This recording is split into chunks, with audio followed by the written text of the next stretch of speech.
हिंदी साहित्य तृतीय वर्ष की कक्षा में आज का हमारा विषय रहेगा द्विवेदी युग या हिंदी साहित्य के जागरण सुधार काल की प्रमुख प्रवृत्तियाँ। 20वीं शताब्दी के आरंभ में बदली हुई परिस्थितियों और युग की आवश्यकता के अनुसार नागरी प्रचारिणी सभा और सरस्वती आदि पत्रिकाओं ने खड़ी बोली हिंदी के व्याकरण सम्मत रूप प्रदान किया। साथ ही हिंदी के प्रचार प्रसार के लिए अनेक प्रयास किए। साहित्य के क्षेत्र में भाव, भाषा और शैली में परिष्कार कर युग के अनुरूप स्वरूप प्रदान करने वाले सन 1900 से 1918 तक के कालखंड को जागरण सुधार काल या फिर इस काल के मुख्य प्रणेता आचार्य महावीर प्रसाद द्विवेदी के नाम पर द्विवेदी युग के नाम से जाना गया। इस युग की प्रमुख प्रवृत्तियां इस प्रकार है।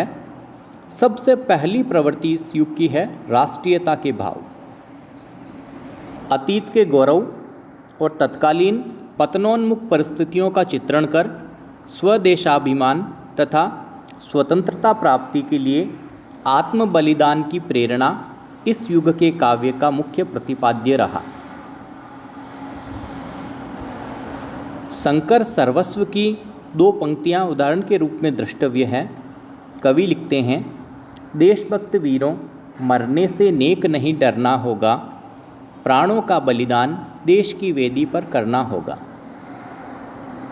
इस युग की दूसरी प्रमुख विशेषता है सामाजिक और धार्मिक चेतना।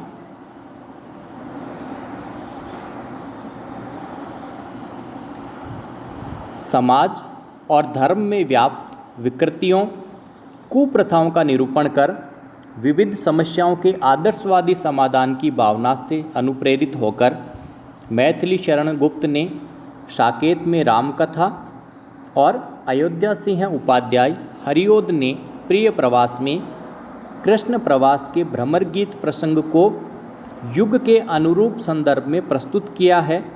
साथ ही राम, सीता, उर्मिला, कृष्ण, राधा आदि पौराणिक पात्रों के चरित्र में लोक सेवा, राष्ट्र प्रेम, सामाजिक उत्थान, सत्याग्रह, स्वावलंबन आदि भावों का समुचित समन्वय किया गया है। मैथिली शरण गुप्त के प्रसिद्ध महाकाव्य साकेत में नायिका कहती है, जग की सेवा करना ही है सब सारों का सार, विश्व प्रेम के बंधन में मुझको मिला मुक्ति का द्वार। यहाँ पर राजकीय परिवेश में पले बड़े पात्र मानव प्रेम को, मानव सेवा को और वैश्विक भावना को सच्चे धर्म के रूप में प्रस्तुत करते हैं। अगली विशेषता मानवतावाद की स्थापना। द्विवेदी युग वह युग था जब एक तरफ स्वतंत्रता संग्राम अपने चरम पर पहुंच रहा था, उसी वक्त उसमें गांधी जी का प्रवेश हुआ। गांधीवादी विचारधारा और इस युग के प्रणेता आचार्य महावीर प्रसाद द्विवेदी के विराट और उदात्त व्यक्तित्व के प्रभाव से उपदेशात्मकता, नैतिकता और आदर्श स्थापना की प्रवृत्ति प्रमुख रही।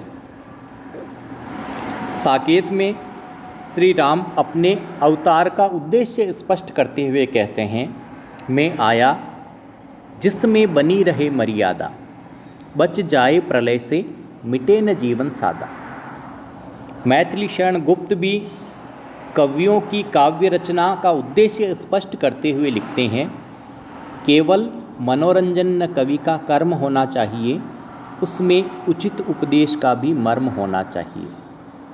यानी काव्य कृतियों का महत्व दो तरह से है। पहली बात कि उन कृतियों से पाठक मनोरंजन प्राप्त करे, सहृदय रस की अनुभूति करे, आनंद की प्राप्ति करे, साथ ही उसे उचित उपदेश भी मिले, उसके हृदय में अच्छे भावों का उद्भव हो सके। ये भी किसी कवि और काव्य रचना का उद्देश्य होता है। अगली प्रमुख प्रवृत्ति है प्रकृति का चित्रण। आधुनिक युग में श्रीधर पाठक ने कश्मीर सुषमा, देहरादून आदि कविताओं में प्रकृति चित्रण की स्वच्छंद शैली का शुरुआत किया। रामनरेश त्रिपाठी, मैथिली शरण गुप्त, अयोध्या सिंह उपाध्याय आदि के काव्यों में भी प्रकृति के बहुरंगी सौंदर्य का अंकन हुआ है। कश्मीर सुषमा की एक पंक्ति द्रष्टव्य है। श्रीधर पाठक कश्मीर के सौंदर्य के बारे में लिखते हैं, प्रकृति यहाँ एकांत बैठी निज रूप संवारती, पल पल पलटती भेष क्षणिक छवि छिन छिन धारती। यानी कश्मीर प्रदेश कोलाहल से बिल्कुल दूर है, एकांत में है, और यहाँ पर प्रकृति रूपी सुंदरी अपने रूप को संवार रही है। वो हर पल नए नए वेश को धारण करके सबको मोहित कर रही है। इसी तरह हरिओद जी के प्रसिद्ध काव्य प्रिय प्रवास की शुरुआती पंक्ति शाम के समय का चित्रण करते हुए कवि लिखते हैं, दिवस का अवसान समीप था, गगन था कुछ लोहित हो चला, तरुशिखा पर थी अब राजती, कमलिनी कुल बल्लभ की प्रभा। यानी शाम का समय, दिन का अवसान समीप है और गगन में एक अनोखी लालिमा छाई हुई है, रक्तिम वर्ण चारों तरफ छाया हुआ है।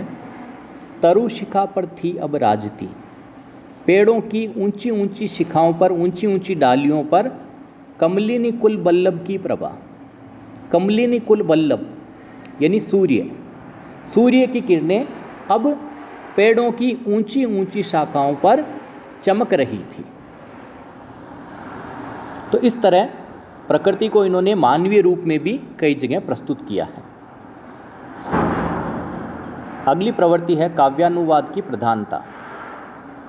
श्रीधर पाठक ने गोल्डस्मिथ के हर्मिट, ट्रेवलर, डेजर्टेड विलेज का काव्यानुवाद क्रमशः एकांतवासी योगी, श्रांत पथिक और उजड़ ग्राम शीर्षक से किया है।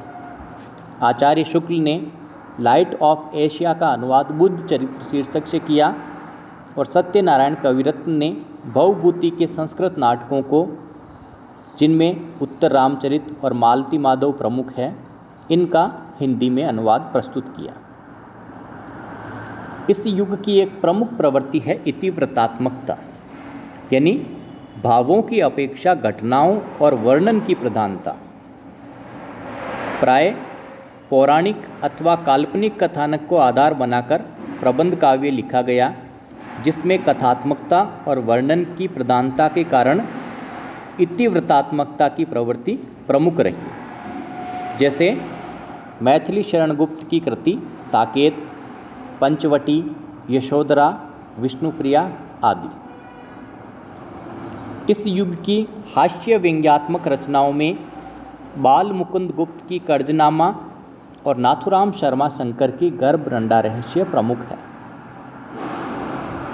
अभिव्यक्ति कौशल। इस युग में पहली बार हिंदी पद्य के क्षेत्र में खड़ी बोली की साहित्यिक प्रतिष्ठा हुई, जिससे गद्य और पद्य दोनों की भाषा एक जैसी हो गई। आचार्य द्विवेदी जी के अथक प्रयासों के कारण व्याकरण के नियमों में अनुशासित होकर खड़ी बोली ने नियमित और मानक स्वरूप प्राप्त किया। भाषा में कोमलता, नाद सौंदर्य और लाक्षणिक मूर्तिमत्ता पर्याप्त मात्रा में थी। दोहा, रोला, गीतिका आदि परंपरागत छंदों के साथ ही इंद्रवज्रा, वसंत तिलका, मालिनी आदि संस्कृत वर्णवृत्तों का प्रयोग होने लगा। इतिवृत्तात्मक प्रवृत्ति के कारण प्रबंध काव्य में महाकाव्य साकेत और खंड काव्य पंचवटी आदि की प्रधानता रही। इसी के साथ साथ प्रगीत मुक्तकों की भी रचना हुई, जिनका पूरा विकास आगे छायावादी काल में प्राप्त होता है। अब इस युग की सबसे प्रमुख प्रवृत्ति इतिवृत्तात्मकता के बारे में कई बार जिज्ञासा उठती है कि ये है क्या। इसका शाब्दिक विश्लेषण करें तो इति का अर्थ है ऐसा जो अतीत से जुड़ा हुआ है, वृत्त का अर्थ है घटना या कथा, और ता भाववाचक संज्ञा है। तो कथा प्रधान काव्य या ऐसा घटना निरूपण या घटना या कथा निरूपक काव्य इतिवृत्तात्मक काव्य कहलाया। एक और प्रश्न इस युग की प्रसिद्ध पत्रिका सरस्वती के बारे में कि इसके संपादक कौन थे। बाबू श्याम सुंदर दास ने सन 1900 से 1903 तक सरस्वती पत्रिका का संपादन किया। इसके बाद में 1903 से 1920 तक आचार्य महावीर प्रसाद द्विवेदी इसके संपादक रहे और पदुमलाल पुन्नालाल बख्शी ने 1920 के बाद में सरस्वती का संपादन किया। एक और जिज्ञासा कि भारतेंदु को पुनर्जागरण काल कहा जाता है जबकि द्विवेदी युग को जागरण सुधार काल कहा जाता है, इनमें क्या अंतर है। पहले बात करते हैं पुनर्जागरण काल या भारतेंदु युग की। पुनर्जागरण का अर्थ है फिर से जगना, सोए हुए जनमानस में चेतना का संसार और उसी के अनुरूप साहित्य में समसामयिकता और इहलौकिकता का समावेश करना पुनर्जागरण है।